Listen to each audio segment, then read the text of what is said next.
There is a specific kind of exhaustion that does not show up on any medical chart.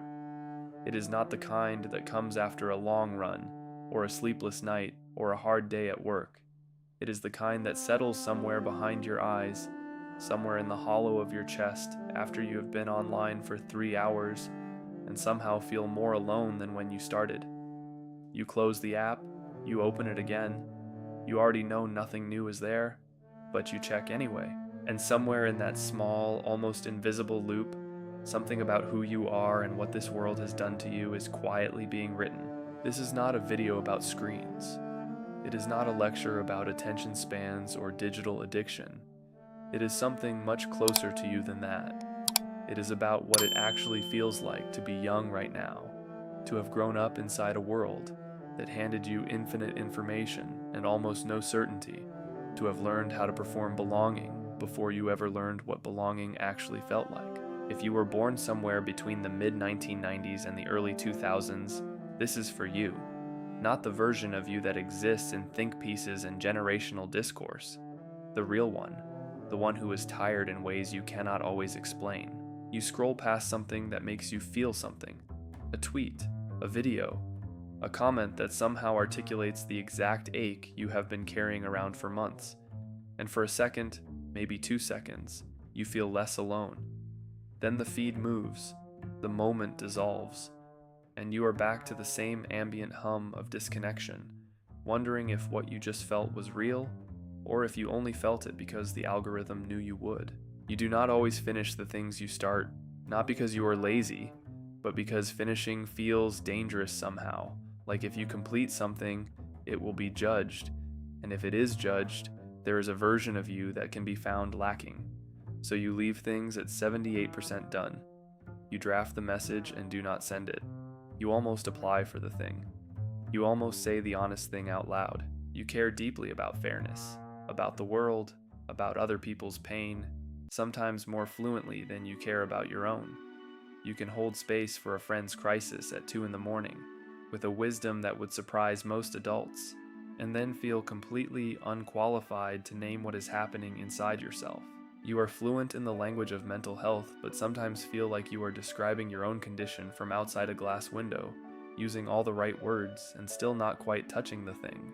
You move between identities with an ease that older generations sometimes mistake for instability, when actually what you are doing is trying on truths, seeing which one fits, refusing to settle for a self that was handed to you before you were ready. That is not confusion. That is courage wearing a quiet face. What you are experiencing has a name, and the name matters, but not yet.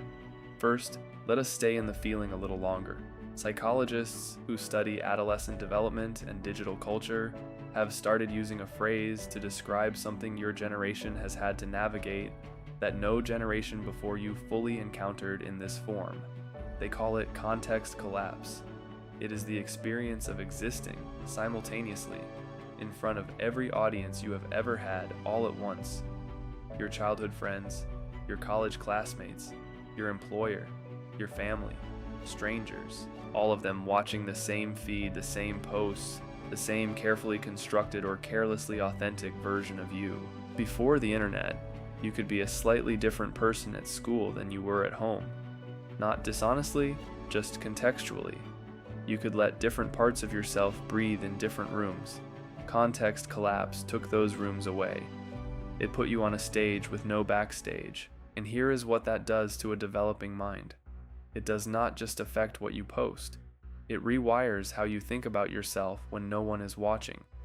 Because eventually, after enough years of existing publicly, the private self starts to feel uncertain. You begin to wonder who you actually are when you are not being perceived. You begin to confuse performing a self with having one. This is not a moral failure. This is what happens when human psychology, which evolved over hundreds of thousands of years for small, intimate communities, gets dropped without warning into a globally visible social arena at the exact moment it is still forming. Psychologists call this the digital identity formation problem, but you probably just call it feeling weird, feeling fake, feeling like you are never quite landing inside yourself. Breathe here for a moment, just sit with that, because there is another layer underneath this one, and it is harder to look at. You grew up during something, multiple somethings. You were a teenager or a child when the 2008 financial crisis reshaped your parents' sense of security. You were in school when school shooter drills became a normal part of education. You watched climate anxiety move from a distant abstraction to a present, physical, named emotion, the kind that shows up in your body when you hear the news. And then, when you were just at the age of becoming, a pandemic stopped the world. Not metaphorically, stopped it. The years between 17 and 23 are some of the most neurologically critical years of a human life.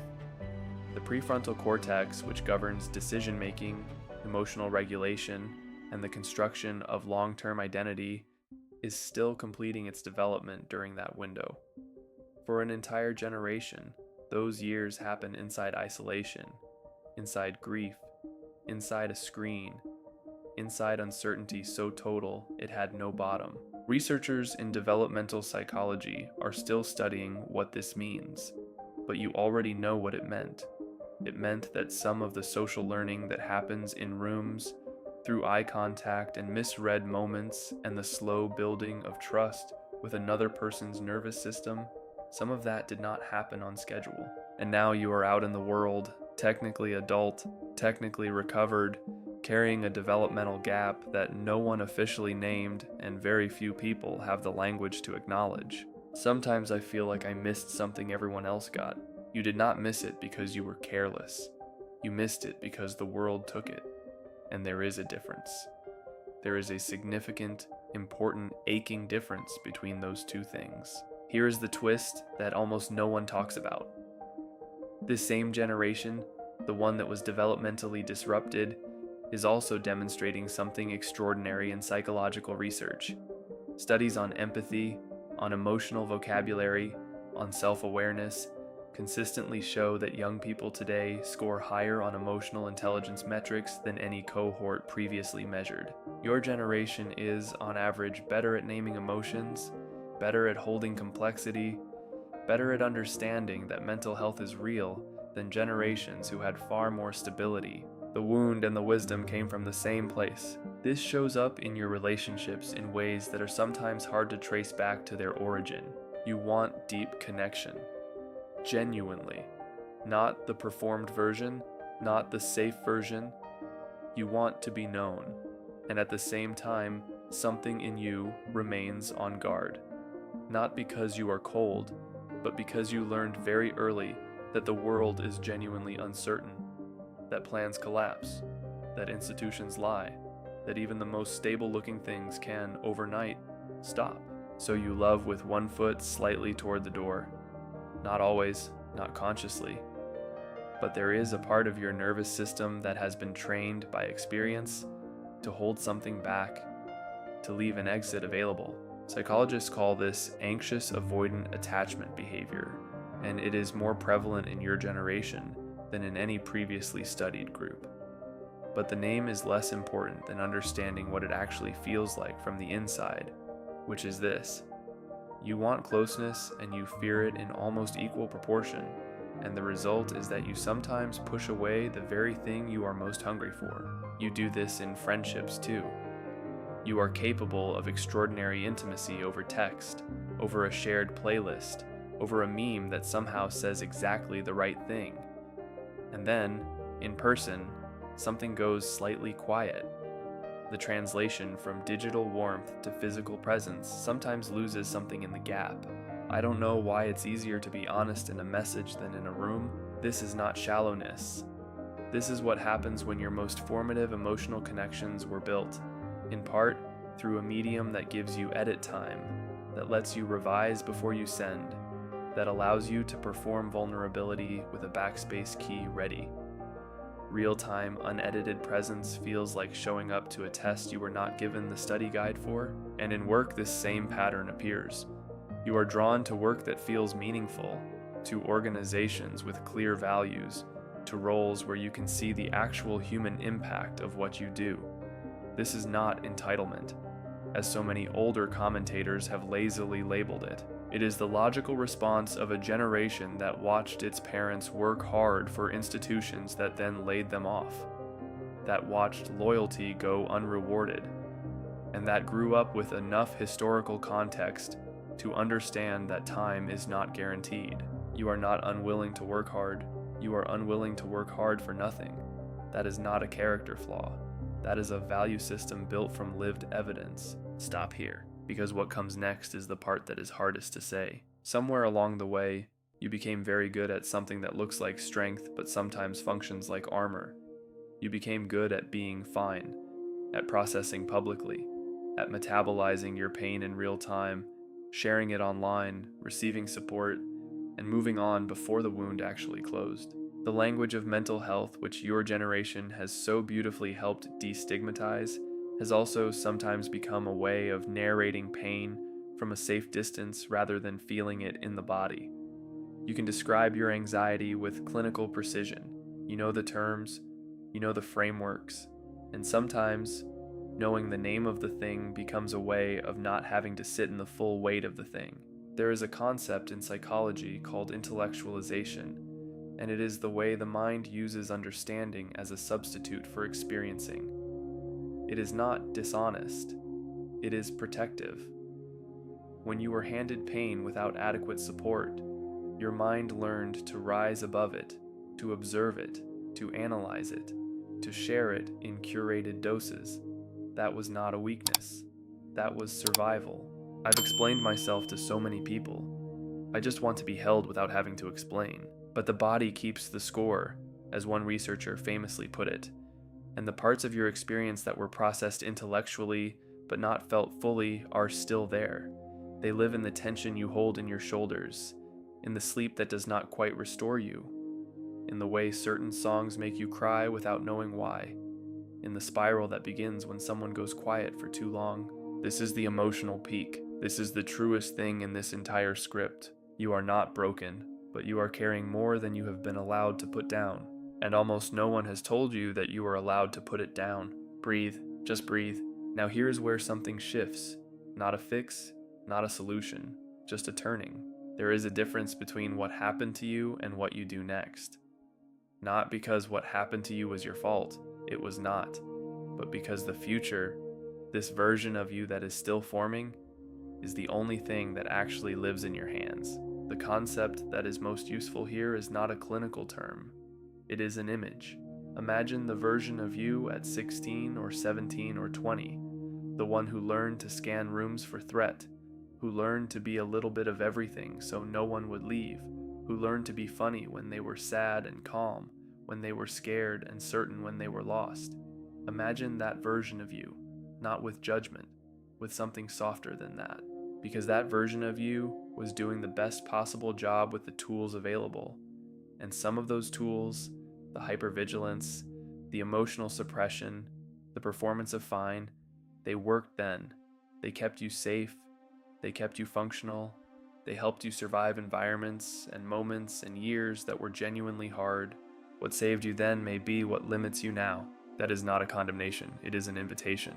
Shadow work, which is a term from Jungian psychology, is the practice of looking at the parts of yourself you learn to hide, not to destroy them, but to understand them. To recognize that the part of you that avoids vulnerability is not your enemy. It is a younger part of you, running an old program, trying to protect you from a pain that may no longer be coming. You do not have to tear it down. You can thank it. You can say, "You kept me safe, and I see that, and I am going to take it from here." Inner child work sounds soft, and perhaps a little abstract, but it is simply this: turning toward the version of yourself that formed these patterns with the same tenderness you would offer a friend who was still living inside their worst year. You are allowed to grieve the stability you did not get. You are allowed to mourn the years that were interrupted. You are allowed to be angry that you had to become so resilient so young, because resilience, real resilience, should never have to be earned by surviving things a person should never have had to survive. Self-compassion research, particularly the work of psychologist Kristen Neff, shows that treating yourself with the warmth you would offer someone you love is not indulgent. It is, statistically, one of the most effective interventions for reducing anxiety and building sustainable emotional regulation. more effective than self-criticism, more effective than performing strength. You do not need to earn the right to be gentle with yourself. This does not mean everything becomes easy. It does not mean the grief goes away, or the anxiety resolves, or the world stops being genuinely difficult. Some of it will stay. Some of the weight is real and does not have a reframe available. Climate anxiety is rational. Economic insecurity is real. The loneliness epidemic your generation is navigating is documented and serious. Acknowledging that does not make you pessimistic. It makes you honest. And honesty, even when it is uncomfortable, is the only foundation on which anything true can be built. What shifts is not the circumstances. What shifts is the relationship you have with yourself inside the circumstances. There is a quiet kind of strength that your generation is beginning to articulate in ways that older frameworks did not have room for. It is not the strength of certainty. It is the strength of staying present inside uncertainty, not pretending the unknown is fine, but learning to tolerate it without abandoning yourself. Not having all the answers, but trusting that you can hold the questions without collapsing. That is a different kind of maturity than what was modeled for you. The generations before yours were largely taught to project confidence, to perform stability, to hide the wobble. Your generation is learning, slowly, painfully, beautifully, that the wobble is real, and that showing up authentically inside it is not weakness. It is something closer to genuine adulthood than anything that was modeled for you. I'm not fixed, I'm just more honest now. That is enough. That is actually quite a lot. There is something particular and real about being young right now that history will likely recognize more clearly than the present does. You are the first generation to have grown up entirely inside the information age. You have never known a world without the internet. You have never applied for a job without a digital footprint. You have never had a relationship entirely outside the observation of social media. You have never formed an identity without being aware somewhere that identity is a construction, that the self is partly performed, that there is a gap between who you are and how you appear. That awareness is simultaneously a burden and an extraordinary gift. The burden is the exhaustion of it, the meta-awareness that never fully turns off. The inability to be purely unself-conscious in the way that people who grew up before cameras in every pocket were unself-conscious. The gift is this: you are, as a generation, less likely to be fooled by false certainty, less likely to accept an institution's self-description at face value, less likely to conform to a version of life that does not fit you simply because it is expected. You are building new templates, slowly and imperfectly, for what relationships can look like, what work can look like, what identity is allowed to be. And that work is hard. Building something new always is. There is no map for it because no one has been here before in quite this way.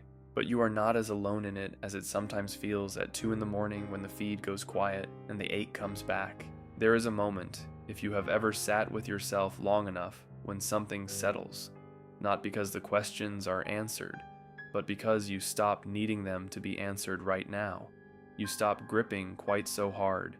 You let yourself exist in the middle of something unresolved, and instead of panicking, you just breathe. That moment is available to you more often than you know, not every day. Some days the weight is too specific and too present, and grace is nowhere near. That is real. That is allowed. You do not have to find the meaning in it immediately. You do not have to transform every hard thing into a lesson. Sometimes something is just hard, and you can let it be hard without deciding that means you have failed. The phone will still be there in the morning. The feed will keep moving. The world will continue to be genuinely complicated and sometimes genuinely unkind. And you will still be in it, still navigating, still occasionally checking the app when you already know nothing new is there. But maybe, next time, you will notice that loop with a little more tenderness. Maybe you will see it not as evidence of something broken in you, but as evidence of something human, a nervous system looking for safety, a self looking for connection, a young person who grew up fast and still, somewhere underneath it all, wants to feel okay. You are allowed to want that. You are allowed to still be figuring it out. And here is where this ends. Not with a destination, not with an answer. It ends the same place it began, with you, late at night, phone in hand, looking for something you cannot quite name. Only now maybe you know a little more about why, and maybe knowing why is not a solution, but it is a beginning, a small, quiet, real beginning, the kind that does not announce itself, the kind that simply means that tomorrow you will get up and continue, not because everything is okay, but because you are still here, still looking, still willing to try, and there is something in that. Some kind of stubborn, unspectacular, deeply human grace in the fact that you keep showing up for a life that has never been simple. The screen goes dark, the night stays, and you, still here, are already more than enough.